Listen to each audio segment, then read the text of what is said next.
I'm Lisa, 29F, and I've been struggling with a difficult family situation for years now. It all started when I was 20 years old, a bright-eyed sophomore in college studying psychology. I had big dreams of becoming a clinical psychologist, inspired by the therapist who helped me through my dad's death when I was a kid. I was doing well in my classes, had a close group of friends, and was even considering studying abroad the following year. But everything changed when my mom, Sandra, 52F, was diagnosed with a severe chronic illness that left her unable to work. It was a rare autoimmune disorder that attacked her joints and muscles, leaving her in constant pain and with limited mobility. The doctors said it was progressive and while treatable, there was no cure. At the time, my younger brother Tom, 24M, was only 15 and still in high school. He was a typical teenager, moody, rebellious, and more interested in video games than anything else. Our dad had passed away in a car accident when Tom was just a baby, so it had always been just the three of us. Mom had worked hard as a legal secretary to support us, but her illness meant she could no longer do that job. When Mom got sick, I knew I had to step up. I remember sitting in my dorm room, staring at the psychology textbooks scattered across my desk, and realizing that my dreams would have to be put on hold. It wasn't an easy decision, but I felt like I had no other choice. Mom needed constant care and medical treatments, and Tom was too young to shoulder that burden. I still remember the day I went to the registrar's office to officially withdraw from college. The advisor tried to talk me out of it, suggesting part-time options or taking a leave of absence. But I knew that wouldn't be enough. We needed money, and we needed it now. So, at 20 years old, I entered the workforce full-time. My first job was as a receptionist at a small accounting firm. The pay was minimal, but it was steady, and they were willing to hire me without a degree. I moved back home to save money on rent and to be there for Mom and Tom. Those first few months were incredibly difficult. I went from the stimulating environment of college lectures and study groups to answering phones and filing paperwork. In the evenings, I'd help Mom with her physical therapy exercises and make sure Tom was keeping up with his schoolwork. There were many nights I'd lie awake, wondering if I'd made the right choice. But I pushed through, telling myself it was temporary. I thought that once Mom's condition stabilized and Tom was older, I'd be able to go back to school. I clung to that hope, even as the years passed and it seemed increasingly unlikely. Over time, I worked my way up from receptionist to administrative assistant. The pay got a bit better, enough to cover our bills and Mom's medical expenses. I made sure Tom had everything he needed for school, supplies, clothes, money for field trips. I wanted him to have all the opportunities I couldn't. Tom was able to finish high school and even go to college thanks to scholarships and financial aid. I was so proud of him and happy that at least one of us would get a degree. I remember the day he got his acceptance letter. I cried tears of joy and took him out for ice cream to celebrate, just like Mom and Dad used to do when we got good grades as kids. Throughout this time, I put my own dreams and ambitions on hold. No more college, no traveling, no real social life outside of work. Everything revolved around taking care of Mom and supporting Tom. It was exhausting, but I told myself it was worth it for my family.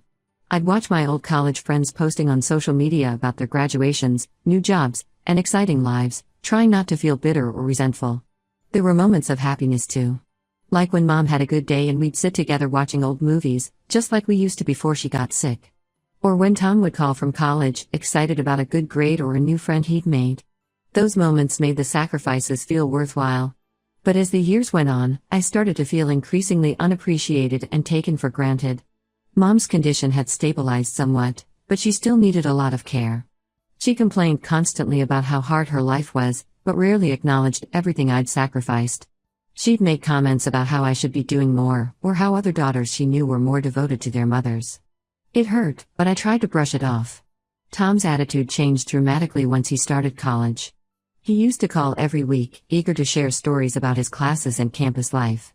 But gradually, the calls became less frequent. When he did call, it was usually because he needed money or help with something. He rarely asked how Mom and I were doing. I noticed Tom's social media was full of pictures of him at parties with his new college friends, on spring break trips I could never afford. There was a growing distance between us that I didn't know how to bridge. When he'd come home for holidays, he'd spend most of the time out with his high school friends, barely acknowledging Mom and me. Things came to a head last week when Tom graduated college. I was so excited and proud of him. I'd been saving for months to buy him a nice watch as a graduation gift, nothing extravagant, but a good quality timepiece I thought he could wear to job interviews. I remembered how much it meant to me when Dad gave me my first real watch for my 16th birthday, and I wanted to pass on that tradition to Tom. The graduation ceremony was lovely, and I teared up watching Tom walk across the stage to receive his diploma. But at his graduation party afterwards, it was like Mom and I didn't exist. Tom spent the whole time with his college friends and new girlfriend, a stylish girl named Megan who looked at Mom and me like we were something unpleasant she'd stepped in. When I tried to give Tom his gift, he brushed me off and said he was too busy. I stood there holding the wrapped box, feeling foolish and hurt. Mom didn't even seem to notice. She was too busy telling anyone who would listen about how successful Tom was going to be and how he was going to take care of us now. I retreated to a quiet corner of the party, fighting back tears. That's when I overheard Tom talking to Megan and a couple of his friends. He was saying how embarrassed he was of his loser family and how he couldn't wait to move away and start his new job. He said he was sick of us dragging him down and he was going to cut contact once he left. I was shocked and heartbroken. I couldn't believe my little brother, who I'd given up everything for, would say such cruel things. I remembered all the nights I'd stayed up late helping him with his homework, the times I'd gone without new clothes or haircuts so he could have spending money at college. And this was how he really felt about us? The next day, I confronted Tom about what I'd heard. Instead of apologizing, he blew up at me. He said I was pathetic for giving up my life for Mom and that he never asked me to do that. He said I was just jealous of his success and trying to guilt trip him. Mom overheard us arguing and instead of defending me, she told me I was being dramatic and needed to leave Tom alone. She said I should be happy for him instead of trying to ruin his big moment. I've spent the last few days in a daze, questioning everything. Did I make a huge mistake sacrificing my future for my ungrateful family? Should I have been more selfish and lived my own life instead? I'm starting to feel like I've wasted the last 9 years of my life for nothing. I find myself daydreaming about what my life could have been if I'd stayed in college. Would I be a psychologist now, helping people work through their problems? Would I have traveled, made new friends, fallen in love? Instead, I'm 29 with no degree, stuck in a dead-end job, watching my youth slip away as I care for a mother who doesn't appreciate me and a brother who's ashamed of me. I'm seriously considering just packing up and leaving. Starting over somewhere new where I can focus on myself for once. But I feel guilty about abandoning Mom, even though she doesn't seem to appreciate me. What if her condition gets worse and she has no one to care for her? But then I think, why should I keep sacrificing my life for people who don't value me? I don't know what to do. Am I overreacting? Should I try to fix things with Tom and Mom? Or is it time for me to finally put myself first? I feel lost and alone, and I don't know where to turn. Update 1. Thank you all for the supportive comments on my original post. They really helped give me some perspective on my situation. I wanted to give an update on what's happened in the last couple weeks. After a lot of soul searching and rereading all of your advice, I decided I needed to have an honest conversation with my mom and Tom about how I've been feeling. I spent days rehearsing what I wanted to say in my head, trying to find the right words to express my hurt without sounding accusatory. I invited Tom over for dinner, telling him I wanted to clear the air after our argument. He reluctantly agreed. I spent all day cleaning the house and cooking Mom's favorite lasagna recipe, hoping that a nice family dinner might soften everyone up. When we all sat down at the dinner table, I took a deep breath and tried to calmly explain how hurt and unappreciated I felt. I told them about all the sacrifices I've made over the years, not just dropping out of college, but all the little things too. The vacations I never took, the friends I lost touch with, the relationships I never had time to pursue. I explained how their recent behavior has affected me, how it made me feel like all those sacrifices were for nothing. Unfortunately, it didn't go well at all. Mom got extremely defensive right away. She accused me of trying to make her feel guilty for being sick. She said things like, "I didn't ask you to drop out of college, that was your choice. And do you think I wanted to get sick and ruin your life?" She brought up how her own mother had cared for her sick father for years without complaining. I tried to explain that I wasn't blaming her for getting sick, just asking for some appreciation, but she wouldn't listen. Tom barely said anything at first, he just sat there pushing his lasagna around his plate with an annoyed look on his face. When I brought up the cruel things I overheard him saying at his graduation party, he didn't even deny it. He just shrugged and said, "Well, it's true, isn't it? You are kind of a loser." I was shocked he would say that to my face. I asked him how he could be so cruel after everything I'd done for him. He rolled his eyes and said, "Oh, here we go with the guilt trip again." Mom didn't even defend me. She just told me I was being too sensitive and that Tom didn't mean it like that. But I could see in Tom's face that he meant exactly what he said. He started listing off all his accomplishments, his degree, his new job offer, his plans to move to the city. Then he looked at me and said, "What have you done with your life? You're almost 30 and you're still living at home, working as a secretary. It's pathetic." I couldn't hold back my tears at that point. Between sobs, I told them how much their words hurt me. I reminded Tom of all the times I'd supported him, helping him with school projects, driving him to sports practices, buying him clothes for college when Mom couldn't afford to. I asked him if any of that meant anything to him. Tom's response was to stand up and say he was done with this toxic family drama. He said he was moving out next week and that maybe it was better if we didn't talk for a while. Then he walked out, leaving his dinner untouched. After Tom left, Mom turned on me. She said I was selfish for making everything about me when she's the one who's been suffering all these years with her illness. She accused me of trying to turn Tom against her. She said if I was so unhappy, maybe I should just leave too. I left the house in tears, feeling worse than ever. I spent the night at my friend Kelly's place, trying to figure out what to do next. Kelly has been my best friend since high school, one of the few friendships I managed to maintain over the years. She's always been supportive of me, even when I had to cancel plans last minute because of family obligations. She listened to me cry and vent for hours that night. The next day, I went back home to pack up some of my things. I've decided to move in with Kelly temporarily while I figure out my next steps. When Mom realized I was packing, she freaked out. She started crying and saying she didn't know how she would survive without me. She brought up Dad, saying he would be so disappointed in me for abandoning my family. For a moment I felt guilty and considered staying. But then she started in on how ungrateful I was being after everything she'd done for me. That was the final straw. I told her I was leaving and that I needed some time and space to myself. She tried to guilt-trip me by saying her health would deteriorate without me there. I stood firm and said she would need to figure out other arrangements. I suggested she look into home health aides or ask her sister for help. She said she could never trust strangers to care for her like I do, but I realized that was no longer my problem to solve. Packing up my room was a surreal experience. I found old psychology textbooks I kept, thinking I might go back to school someday. There were photo albums full of family pictures, vacations we took before Mom got sick, Tom's high school graduation. Looking at those smiling faces, it was hard to reconcile them with the people who had hurt me so deeply. I've been at Kelly's for about a week now. Mom has been calling and texting nonstop, alternating between angry messages about what a terrible daughter I am and pleading messages begging me to come home. I've blocked her number for now. Tom hasn't reached out at all. Kelly's apartment is small, but she's made space for me. It feels strange to suddenly have free time in the evenings, to not have to rush home to check on Mom or do chores. I'm still adjusting to the quiet, to not having to be constantly alert for Mom calling for help. I'm still struggling with feelings of guilt, but I also feel a sense of relief. For the first time in years, I'm putting myself first. I've started looking into classes at the local community college to finally finish my degree. I'm also considering applying for a new job, something more in line with my interests. I've even started going to a yoga class with Kelly, something I never had time for before. It's scary to think about starting over at 29, but also exciting. I know I have a lot of healing and self-discovery to do. I'm trying to rediscover who I am outside of being a caretaker. But for the first time in a long time, I feel hopeful about my future. Thank you all again for helping me find the courage to make this change.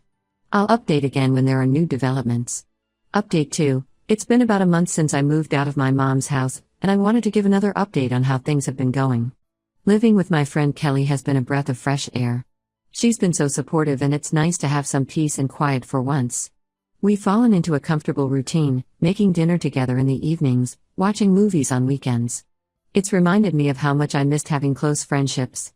I've been using this time to really focus on myself and figure out what I want for my future.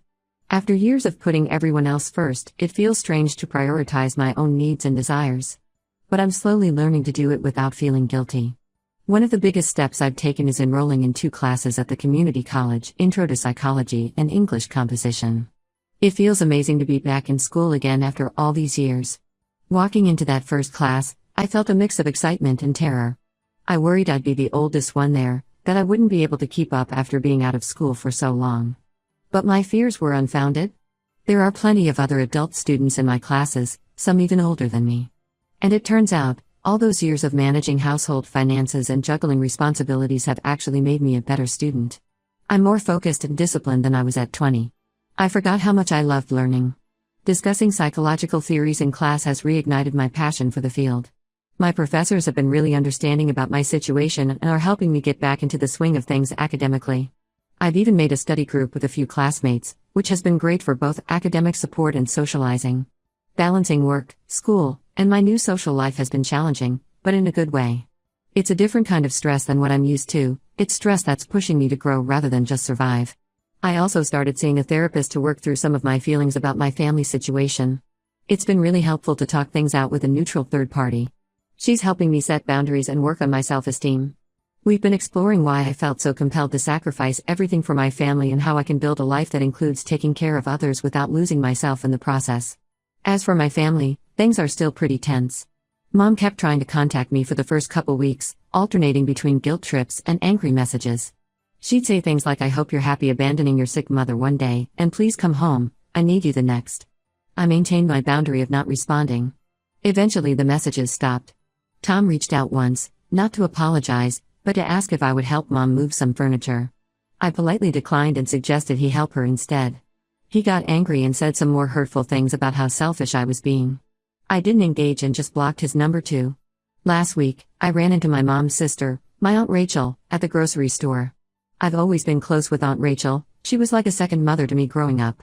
She asked why I wasn't answering Mom's calls. I briefly explained the situation, feeling a bit nervous about how she would react. To my surprise, Aunt Rachel was very understanding. She said she had always thought it was unfair how much pressure was put on me growing up. She shared that she had gone through something similar with her own mother years ago and had to set boundaries to protect her own mental health. Aunt Rachel told me that Mom has been complaining to everyone about how I abandoned her. But Aunt Rachel said she knows that's not the real story.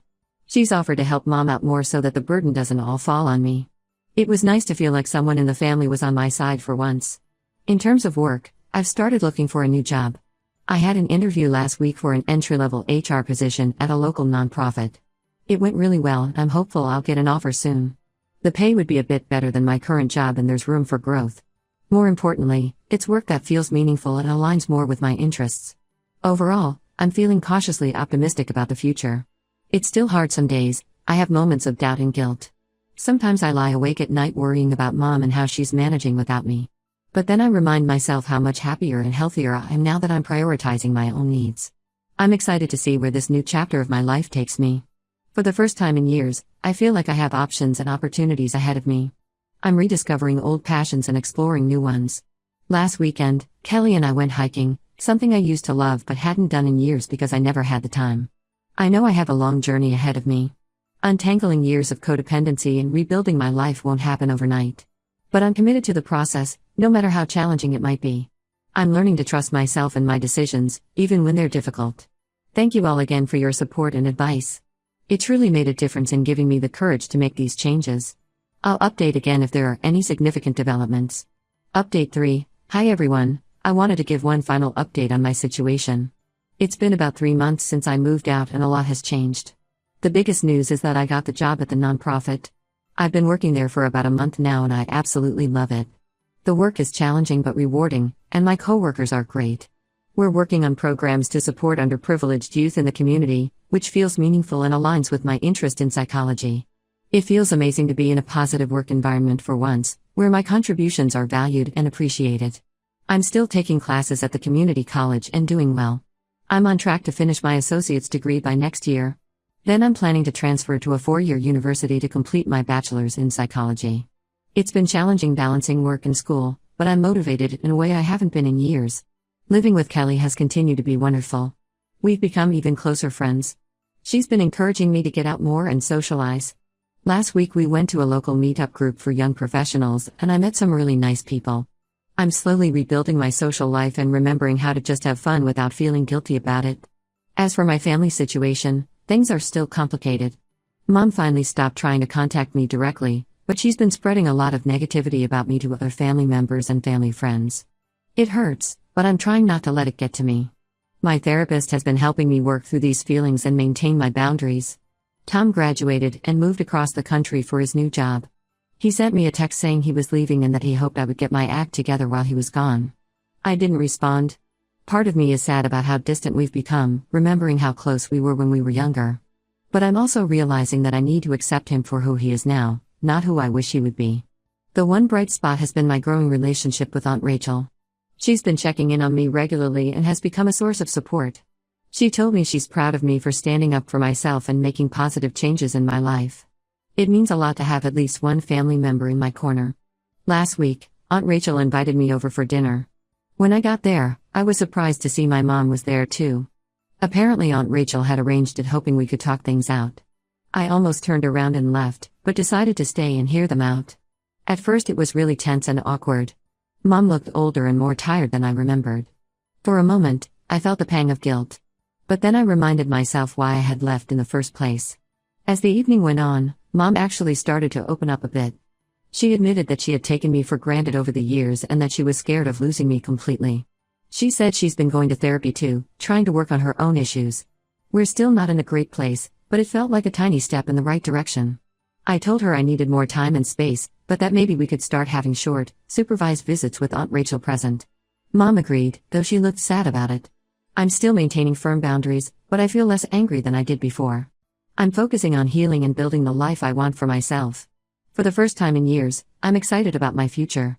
I'm learning to put myself first without feeling selfish about it. There are still challenges ahead. I'm still figuring out how to balance my own needs with caring for others in a healthy way. I'm working on forgiving my family without letting them take advantage of me again. It's a process, and I know there will be good days and bad days.